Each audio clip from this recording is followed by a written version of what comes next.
राधे राधे दोस्तों, आज हम बात करेंगे कृष्ण की बहन सुभद्रा के बारे में। कौन थी कृष्ण की बहन सुभद्रा? सुभद्रा किसकी पुत्री थी, देवकी या रोहिणी की? किसकी बहन थी, कृष्ण या बलराम की? क्या आपके मन में ऐसा क्वेश्चन आता है?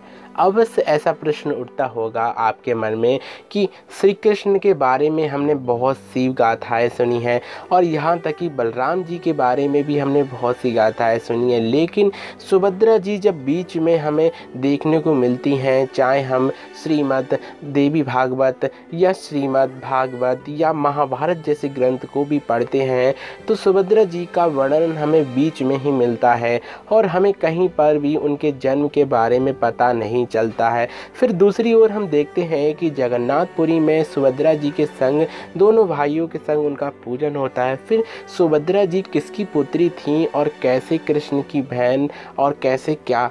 आपके मन में अवश्य ये क्वेश्चन आता होगा, लेकिन आप इस वीडियो के माध्यम से जान जाएंगे कि सुभद्रा जी किसकी पुत्री थी और किस प्रकार श्री कृष्ण की बहन थी।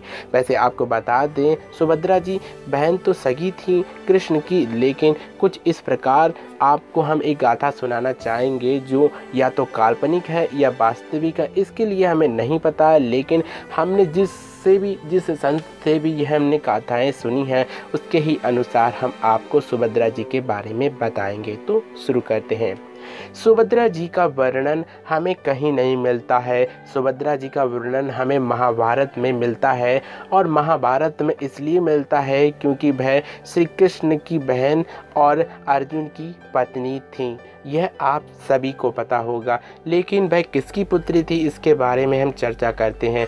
मान्यता यह प्राप्त होती है कि बलराम जी की माता का नाम रोहिणी था, जिसके कारण बलराम जी जब बड़े हो जाते हैं, मथुरा में कंस का अंत कर देते हैं। उसके पश्चात जब वह शिक्षा लेने के लिए जाते हैं, तब शिक्षा सांदीपन ऋषि के आश्रम में जाते हैं। उसके पश्चात जब उन्हें पता चलता है कि उनकी प्यारी बहन हुई है, बहन यानी कि जो बलराम जी की माता थी रोहिणी के ही गर्भ से सुभद्रा जी का जन्म होता है। यह सुभद्रा वही होती हैं जो श्री कृष्ण की समक्ष सारी की सारी माया के रूप में रहती हैं, जो श्री कृष्ण के ही संग रहती हैं और योग माया के नाम से कही जाती हैं। वही श्री कृष्ण की इस बार बहन बनकर आती हैं और श्री कृष्ण का सारा कार्य सिद्ध करने के लिए आती हैं। सभी लोगों के मन में यही होता है कि योग माया जब कंस के द्वारा पटके जाने पर जैसे ही आकाश में जाती हैं तो वह लुप्त हो जाती हैं। उसके पश्चात वह रोहिणी जी के पास अपने एक जन्म के रूप में प्रकट होती हैं, एक पुत्री के रूप में, जिसके पश्चात वह बलराम जी की बहन और श्री कृष्ण दोनों की बहन कहलाती हैं। रोहिणी जी के नाम से जब वह सुभद्रा जी जानी जाती हैं, लेकिन कुछ अन्य कथाओं के अनुसार उन्हें देवकी जी की भी पुत्री कहा जाता है। लेकिन हम एक मान्यता यह मान सकते हैं कि जब कंस का वध कराने के लिए जब आकाशवाणी हुई थी, तब उसमें रोहिणी जी के नाम के अलावा देवकी जी के लिए केवल यही आकाशवाणी हुई थी कि आपकी 8 संतानें होंगी, जिसमें 8वां पुत्र ही कंस का काल बनेगा। जिसके कारण हम यह तो बात सिद्ध कर सकते हैं कि देवकी जी की पुत्री सुभद्रा जी नहीं थी, लेकिन रोहिणी जी की पुत्री सुभद्रा जी अवश्य थीं, क्योंकि इसका वर्णन हमें बहुत सी ग्रंथों में और बहुत से संतों के मुख से सुनने को मिल जाता है। श्री कृष्ण की योग माया ही सुभद्रा के रूप में प्रकट हुई थी। रोहिणी जी के गर्भ से वही श्री कृष्ण और दोनों भाइयों की बहन कहलाई थी, जिसके कारण अर्जुन के संग उनका विवाह हुआ था और यही उनकी गाथाएं हैं।